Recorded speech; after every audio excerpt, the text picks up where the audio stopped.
Labą dieną, labas vakaras visiems.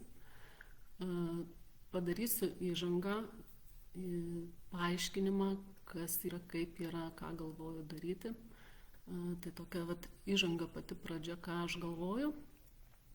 Planuoju, kad į kiekvieną savaitę padarysiu po 2 įrašus, 2 tokias paskaitėlės. Labai būtų smagu sulaukti komentarų, klausimų, po įrašo susijusių su ta tema. Bus galima tuo metu atsakinėti į tai, kas susiję, bus užduodamos užduotėlės, tokie kaip namų darbai. Aišku, nėra jokio reikalavimo atsiskaityti ar kažkaip prisiduoti, nors jeigu jums taip yra lengviau, jeigu jums paprasčiau dirbti su savimi, kaip savikontroliai, tikrai galite rašyti, galite klausti, galite skelbti postus pačioje grupėje apie pasiekimus, kaip jums sekėsi, ką pasiekėte, ką pamatėte, ką patyrėte, nes gali būti įvairių situacijų, kada, pavyzdžiui, žmogus pradeda dirbti su savimi, jis susiduria su tokiais, kaip sakau, valymosi iššūkiais, sakykime, situacija nesena, ar ne? Ir man pačiai taip yra buvę, kad aš pradėjau dirbti su savimi, valytis, kelti visą dumblą į paviršių. Mano vaikai susirgo, rotų, viduriavo, mes patekom į ligoninę, bet aš tiesiog užsigriebiau per daug, aš labai norėjau padaryti tai kuo greičiau, efektyviau, ten visaip kaip pasiekti rezultatų. Tai rezultatas toks ir buvo, kad sirgom ir mes, ir vyro šeima ir panašiai. To bijoti nereikia, tik reikia žinoti, kaip su tuo susitvarkyti. Tai apie tuos tvarkymusis, darbas su savim, mūsų galimybės, kiek mes galim, kas mūsų rankose, šitų mokymų metu ir kalbėsiu. Dabar, kas yra žmogus, ar ne? Turbūt visi, kas čia esate, suprantate, kad aš kalbu ne apie fizinį kūną, ne tik apie fizinį kūną, kad tai yra daug daugiau, kad mūsų fizinis kūnas, mano supratimu, tai yra tik vaidmuo, kostiumas ir mes čia vaidinam spektaklį kaip aktoriai, baigėsi mūsų rolė, turime grįžti namo. Tas grįžimas namo yra toksai, kad mūsų protas labai įsijaučia į tą vaidmenį, mes labai prisirašame prie visko, ką mes čia turim ir tarsi nematome, nebejaučiame savęs, o kas mes esame iš tiesų. Mes niekaip neišeinam iš tos rolės ir kai kartais sakau, kad žiūrėkite į viską sielos akimis, tada bus daug paprasčiau. Yra sunku tą padaryti dėl prisirišimų prie šitos rolės ir vaidmens. Bet iš tikrųjų labai tą buvimą čia palengvina tas požiūris sielos akimis. Ir kaip tą padaryti, tai irgi save išjausti, suvokti, pirmiausiai, kad aš nesu vien tik fizinis kūnas, kad ta realybė, kurią aš čia matau, sakykime, tai yra kaip sapnas turbūt, ar ne? O tikroji realybė tai yra tam lygmenį subtiliam, kuriame mes esame kaip esybės, kaip struktūros, kurios tik tai maža dalimi savo esame čia dabar kūnuose ir atliekam kažkokį vaidmenį, kaupiam patirtis, kaupiam žinias arba taisome, ką jau esame pridirbę, lyginame, atrišame mazgelius. Karma to nevadinu, sakykime, tokios kaip karmos. Karma dažnai suprantame, kad čia šiam gyvenime prisidirbai, tai kitam gyvenime atkentėsi, bet dabar tai taip nėra, yra viskas čia ir dabar. Jeigu šiandien kažką pasisavinau, kas ne mano, tai rytoj galbūt, nežinau, mašinos padangą nuleis ir turėsiu išlaidų, viskas grįžti čia ir dabar. Tai ir dar ką norėjau pabrėžti, kad tai, kaip aš matau gyvenimą, kaip aš matau, suprantu tas visas taisyklės, kuriomis remiuosi, kaip aš pati įkeičiu tą savo gyvenimą, tai aš jokių būdų nesiekiu pakeisti jūsų gyvenimo, jokių būdų nesiekiu pakeisti jūsų požiūrio. Aš tik noriu pasidalinti tuo, kas man padėjo. Jeigu tai jūs pritaikysite savo gyvenime ir jums kažkuo tai padės, išspręsti kažkokias situacijas, santykius, ligas, pasveikti ar panašiai, valio, tai yra jūsų darbas, jūsų atsakomybė, jūsų pastangos, Ir kaip dažnai sako, kad, nu, vat, sekasi kažkas, ar man sekasi, ar dar kažkam kitam sekasi. Na, aš tokia kaip sėkme nelabai tikiu, nes mano patirtyje, tai jeigu man pasisekė, tai pasisekė ne šiaip savo, kad kažkaip kažkas iš dangaus nukrito, o tai yra mano darbo su savimi, mano pasirinkimų, mano suvokimo, mano požiūrio į gyvenimą, į situacijas rezultatas. Tai yra rezultatas, ką mes kiekvienas dėl savęs padarome. Tai vat, ir visų tuo savo patirtimi, savo įvykiais, situacijomis, sprendimais dalinsiuosi šių kursų metu. Tai va, dar kas yra apie apmokėjimą, atsiskaitymą už šios kursus, tai įkelsiu atskirų postų vaikų dienos centro sąskaitą, kurioje bus galima padaryti pavedimą, paremti veiklą to dienos centro. Tai graži iniciatyva. Nėra reikalavimo, kiek ir kaip turėtumėte atsiskaityti. Tai yra jūsų asmeninis pajautimas. Na, sakykime, tie, kurie čia yra prisijungę ir gyvena Amerikoje, kaip ir aš, galėsiu įkelti savo namų adresą, tai visada malonu gauti dovaną, dovanėlę. Tai kaip ir minėjau, poste pirminėme savo, ar ne, tai būtų smagu gauti, pavyzdžiui, kalėdinės dovanas šeimai, vaikams ar panašiai, bet tai irgi yra tiesiog savanoriškas jūsų pasirinkimas, apsisprendimas. Jeigu tai netinka, tai, sakykime, yra Zelės sąskaita, į kurią galima ten atsidėkoti. Tai va, be įsipareigojimų, be didelių kažkokių tai lūkesčių ir reikalavimų, norėsiu apie tai kalbėti.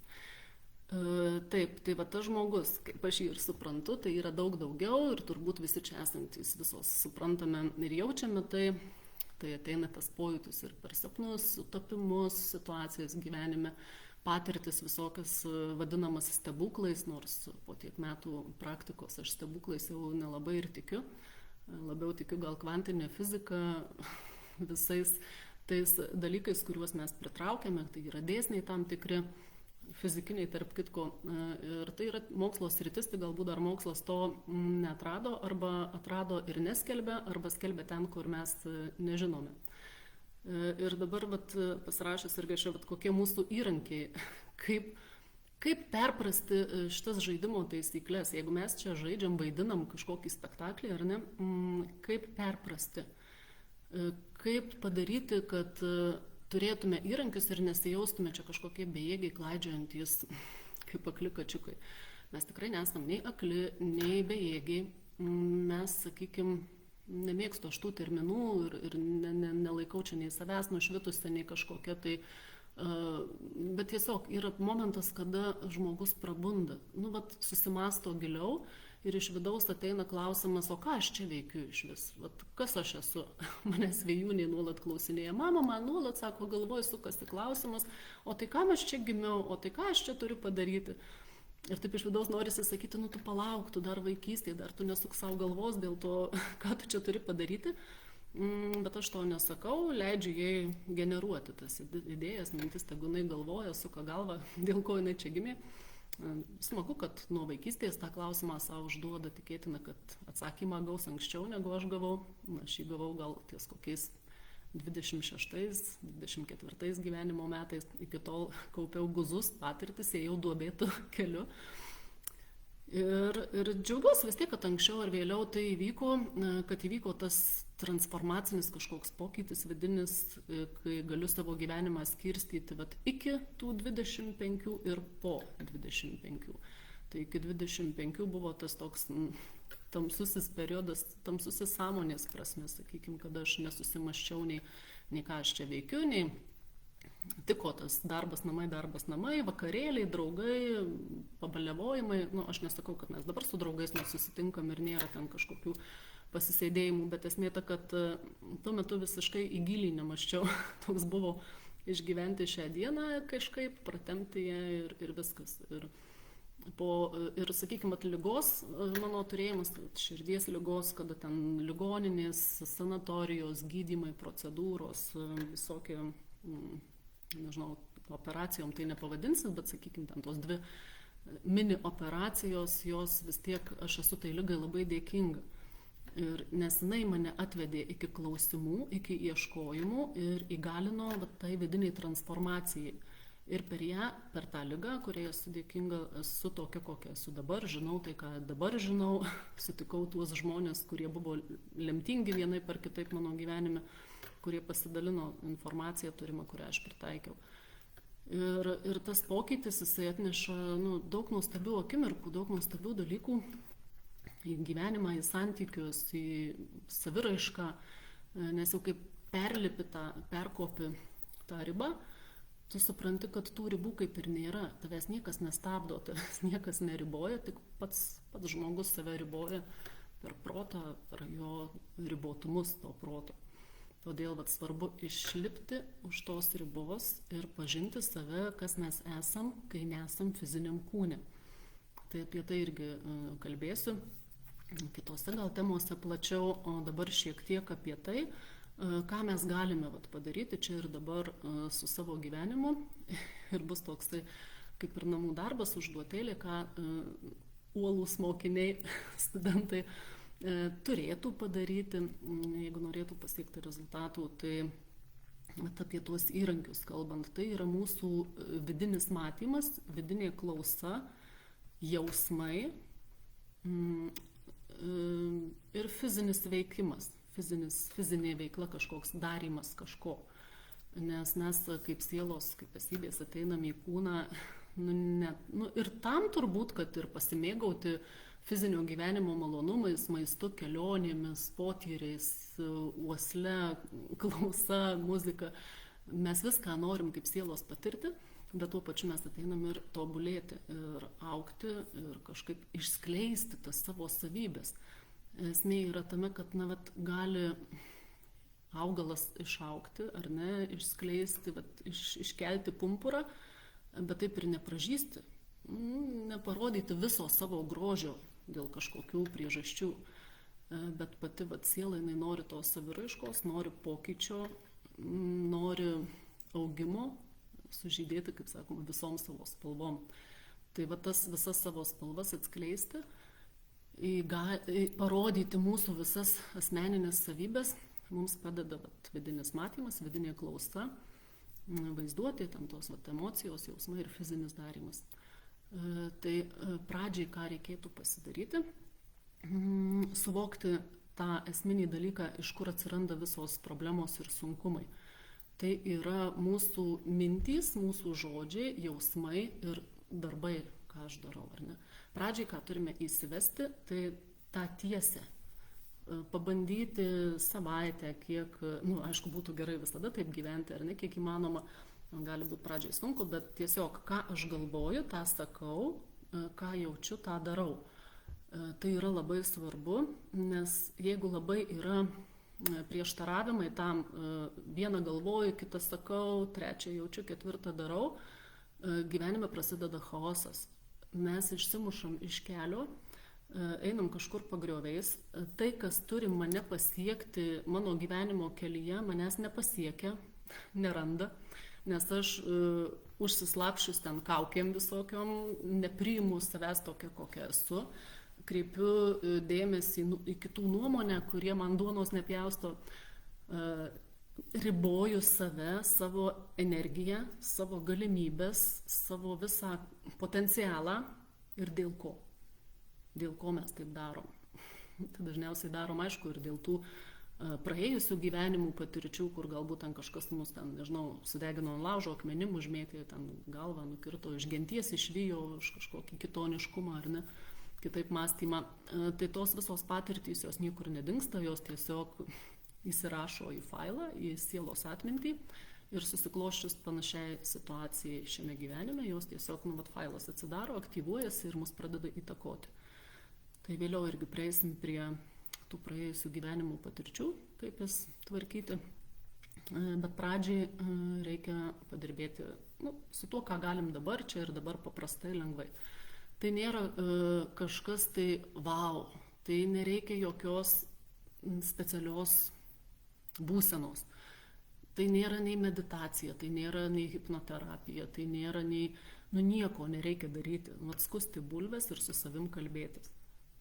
Tiesiog, pas mane jau seniai nebėra fone muzikos, aš mašinoje važiuoju tyloje, bet tai yra laikas su manimi. Man fonas yra mano mintys, mano pokalbis su savimi, savianalizė, kodėl aš taip jaučiuosi, kodėl aš taip pasakiau, kodėl aš taip sureagavau, kodėl aš norėjau vaidinti kažką, kodėl melavau, kodėl. Ir ieškai tada atsakymų savyje, kodėl noriu užsidėti kaukę, kodėl noriu kažkam įtikti, kodėl nepasakiau, kaip jaučiuosi, kodėl nurijau nuoskaudą, gerklę po to gal skauda ar ne, ar vaikai serga.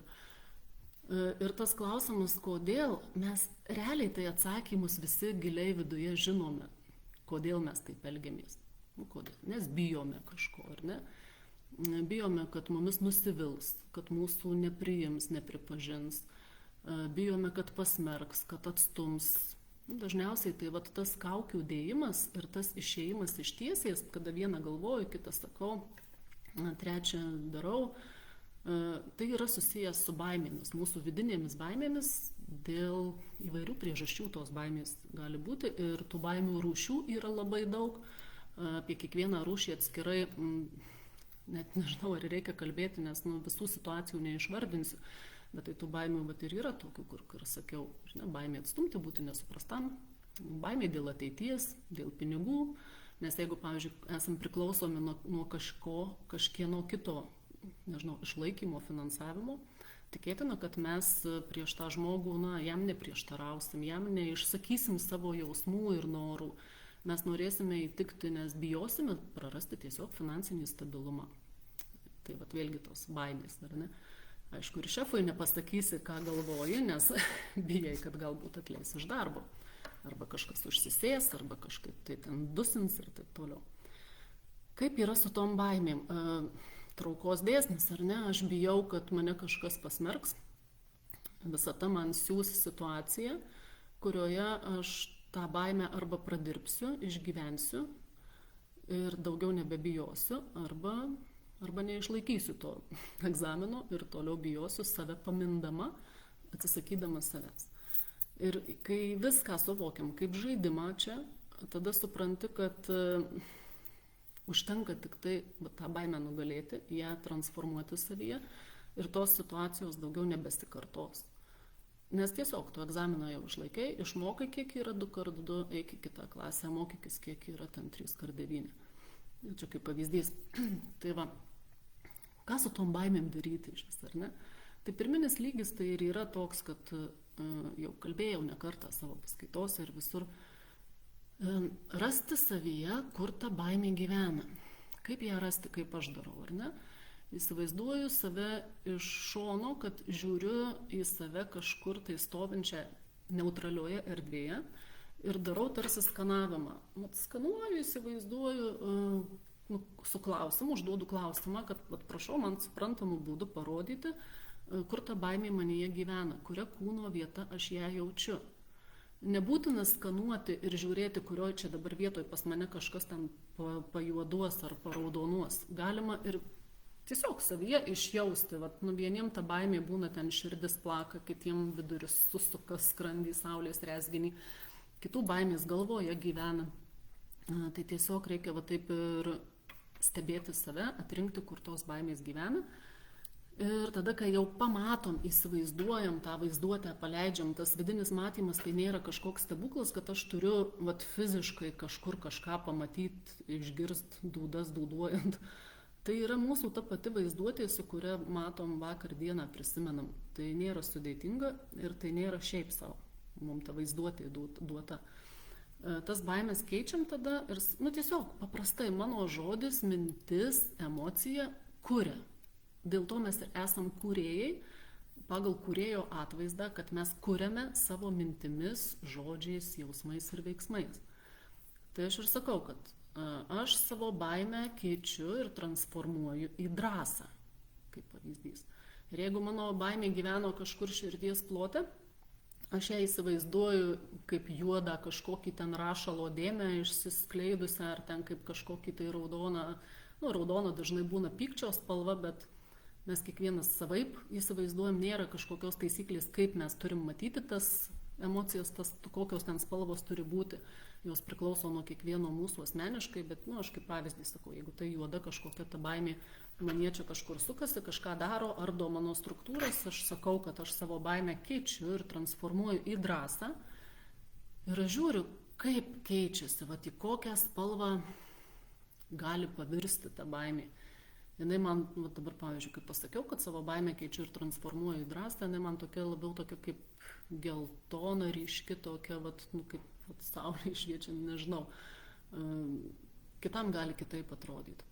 Ir tada tas su drąsos jausmu išjaučiu, jeigu aš toj situacijai būčiau nepabijojus, o jau eičiau su drąsa. Jeigu būčiau nebijojus kažką pasakyti, o drąsiai būčiau jautusis ir pasakius kažką. Mes tarsi sukuriam filmuką savo galvoje vaizduotės pagalba, įsivaizduodami, kaip aš būčiau elgusis toj situacijoje, kurioje bijojau, bet jau dabar jau aš joje su drąsa, kas būtų man ką pasakę, ką aš būčiau pasakius, kaip aš būčiau tame jautusis. Ir su tuo filmuku galvoje išjauti tą, kas vyksta. Tai yra fizika, vėlgi, tai yra fizinio kūno, mūsų hormonų, mūsų neuronų, smegenų, jungčių, tų sinapsių darbas. Nes turbūt esat matę ir patys gal kažkas išbandė virtualios realybės akinius, kai užsidedi ir kas tada įvyksta. Žmogus ten ir rėkia, ir bijo, ir krenta, puola. Smegenys, kas yra, smegenys jos neatskiria, ar tai realiai vyksta, ar tai realiai aš matau, ar tai yra filmukas rodomas. Akys priima vaizdą tiesiogiai, smegenys jį apdoroja ir priima sprendimus, kaip reaguoti, ką daryti. Ten būna žmonės ir atsitraukia, kritinėja, puola, ar ne? Tai kada aš savo galvoje, vaizduotėje prasuku filmuką, vaizdinį, ryškų su emocijom, kad aš esu toje situacijoje dabar drąsi, pasitikinti savimi, kalbu ramiai, nebijau pasekmių kažkokių, kas ką pasakys, bet atstoviu save taip, kaip turėčiau. Smegenys turi pasirinkimą, jos gauna antrą variantą. Ne tik tą vieną, kur pramintas takelis jau smegenyse yra neuronų jungtimis, kad bijot, atsitraukt, nekalbėt, nutylėt, kažkaip tai ten. Jos gauna antrą takelį, antrą variantą. Ir jeigu mes išjautinėjom kurį laiką tą vaizdinį, tą emociją, tas takelis antras nusimena. Ir jau kai įvyksta situacija, kurioje seniau bijodavom, yra variantas pasirinkimas, kad galima reaguoti ir kitaip. Kūnas žino, jau jis matė, jis supranta, kad mes galim eiti ne tik baimės taku, bet ir drąsos taku. To drąsos, pasitikėjimo, ramybės taku. Ir tai dirbant su savim, savaitę laiko, pavyzdžiui, jau galima matyti rezultatus, kaip keičiasi žmonės aplinkui, kaip keičiasi situacijos. Tai yra išbandyta ne vieno žmogaus ir mano pačios ir galima matyti tuos skirtumus. Tai toks, sakykime, namų darbas su emocijomis, tai tikrai rekomenduoju užsivesti sąsiuvinuką šiems visiems mokymams. Ir rašytis, kiekvieną dieną, kaip dienoraštį, kada turit laiko, tai neprivaloma, bet taip yra daug lengviau savistabai, nes aš tą dariau ir man buvo paprasta, jeigu įvyksta kažkokia situacija, kurioje aš, sakykime, nesvarbu, su vyru susipykau dėl kažko, nežinau, užpykau, kad grįžo vėliau iš darbo, aš čia vakarienę gaminau, vakarienė atšalo, tai ką, jis negalėjo man paskambinti, perspėti, kad vėluos, tai aš čia taip norėjau gero, žinai, pykstu dabar ankiau, ar ne? Ir kai užsirašau šitą situaciją, kas įvyko, kaip aš reagavau, ką jaučiau, kokias emocijas jaučiau, tą pradirbu, įsivaizduodama, kad aš dabar taip ir taip, aš jau dabar nepykstu, ramiai reaguoju, užsiimu savo reikalais, žmogus laisvas, jis, suprantu, ateina supratimas, kad jisai galbūt irgi užsimiršo, nepagalvojo, ir galų gale kas jau čia per ponelė, kad apie mane nuolat turėtų kažkas galvoti ir jau ten tekstint kiekvieną savo žingsnį, visko gyvenime būna, įvyksta ir tiesiog mūsų smegenys veikia taip, kad kitą kartą tikrai nepagalvojam apie tai, kaip čia visi kiti jaučiasi. Mes ir neprivalom galvoti apie tai, kaip kiti jaučiasi, čia įžeisim ar neįžeisim. aš kalbu apie sąmoningą bendravimą, čia specialiai nereikia eiti ir įžeidinėti kažkieno, nes taip, o čia ne mano reikalas, tu įsižeidai, tai čia pradirb dabar, žinai, pats. Ne, nu tai čia atsakomybė yra branda. Kada suvokiam ir specialiai nieko nedarom, bet tiesiog nepagalvojam apie visų ten situacijos vidinius demonus kažkokius, tai tą, kai užsirašai ir pradirbi sutvarkai, kad, įvardini aiškiai, supykau, nes, kodėl aš supykau, nes norėjau įtikti, patikti, ar ne, galbūt nustebinti, žinai, lūkesčių kažkokių turėjau. Kodėl aš jų turėjau? Kas iš to, kas man iš to, ar ne, įvertinimo norėjau galbūt, ar ne, kad sakytų, oi, kaip čia skaniai valgyti padarėjai, čia kokia žmona gera laukia, žinai, skania. Ką man to reikėjo? Gal norėjau, kad patvirtintų man mano savivertę, kad aš esu faina, gal man pačiai tada trūksta savivertės, gal aš nepasitikiu savimi, ar ne? Tai iš vienos situacijos, kiek mes galime ištraukti, įvardinti savo, jeigu dirbame su savimi sąžiningai, kiek galime ištraukti tų emocijų įvairių ir jas pakeisti. Tai ir keičiame iš neigiamo į teigiamą, keičiam ir transformuojam baimę į drąsą, nepasitikėjimą savim į pasitikėjimą, pyktį į ramybę, nemeilę savo į meilę savo. Ir rašomės, tiesiog rašomės. Ir jeigu aš suprantu, kad, pavyzdžiui, aš ant vyro supykau iš savo vidinio ego kažkokio, iš savo vidinio to nepakankamumo, aš mintyse ir sakau, kad aš atsiprašau vyro, aš įsivaizduoju, reikia suvokti, jeigu aš supykau, aš paleidau į aplinką neigiamą krūvį, neigiamą emociją. Tai yra, žalojantis, greunantis darinys. Mūsų neigiamos emocijos, jos niekur nedingsta, jos sukasi ore ir jos maitina ten astralinius parazitus, kitas struktūras ir iš to vėl užsivedinėja, užsisukinėja kitos situacijos. Ta suprasdama, aš tada turiu ir pasakyti, kad aš tą, ką jau ten išleidau į išorę, kaip sakau, pabezdėjau, ar ne, pagadinau orą. Aš turiu neutralizuoti, aš turiu atsiprašyti aplinkos, visų, kas su tuo susiję, visų, ką palietė mano tas negatyvas išleistas į aplinką, aš prisiimu atsakomybę, ne vyrą kaltinu, ne dar kažką, ne situacijas, aš prisiimu atsakomybę už save, kad aš išleidau į aplinką tą negatyvą.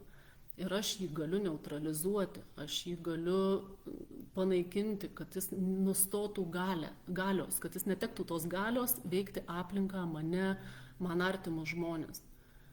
Aš jų atsiprašau, atleidžiu savo, kad tokia prasileidau kažkur, nereikia savęs plakti, kaltinti. Atsakomybės prisiėmimas tai nėra kaltės jausmas savo, kad aš kalta, aš čia vėl kažką pridirbau, ne taip padariau. Ne, atsakomybė tai yra kaip tik suaugimas ir ta branda, kad priimi tai, kad taip aš klystu, taip aš nemoku, taip aš galiu kažko nežinoti. Bet mokomės, augam, gyvenam. Ir su vaikais lygiai taip pat, kiek klaidų irgi atrodo klaidos, ar ne? Ir gali save nuplakti už tas vadinamas klaidas, kad ten kažkur kažką ne taip padariau, ar ne taip supratau, ar nemokėjau auginti, ir kas aš čia per mama iš vis, ar ne? Tai vėlgi supratimas, kad nėra klaidų, nėra nuodėmių, yra patirtys, kurios mums kažką duoda. Jeigu mes mokam iš to pasimti kaip pamoką priimam, ar ne, pokytį gyvenime, augimą kažkokį. Ir reikia suvokti tai, kad jeigu vaikai mane pasirinko, jeigu vyras toks yra šalia, mes visi prieš gimdami pasirašėm kažkokią tai sutartį dėl to, ko mes čia norim, ką mes čia sieksim.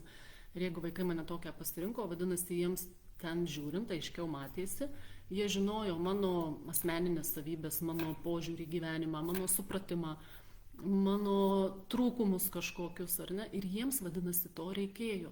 Vadinasi, jiems to reikėjo, jų kelyje, augime, tobulėjime, ir mes visi toje košėje, tame spektaklyje vaidinam ir bandom pasiekti, kaip sakyti, savo geriausią rezultatą, savo geriausią kažkokią tai išraišką, variantą kažkokį, ar ne? Tai jum namų darbas pasianalizuoti, pasirašinėti po kažkokią situaciją. Gali būti, kad viena situacija kartojasi labai dažnai. Tai vadinasi, kad iš jos kažko neišmokstam, nepasiimam iš jos, ko reikia.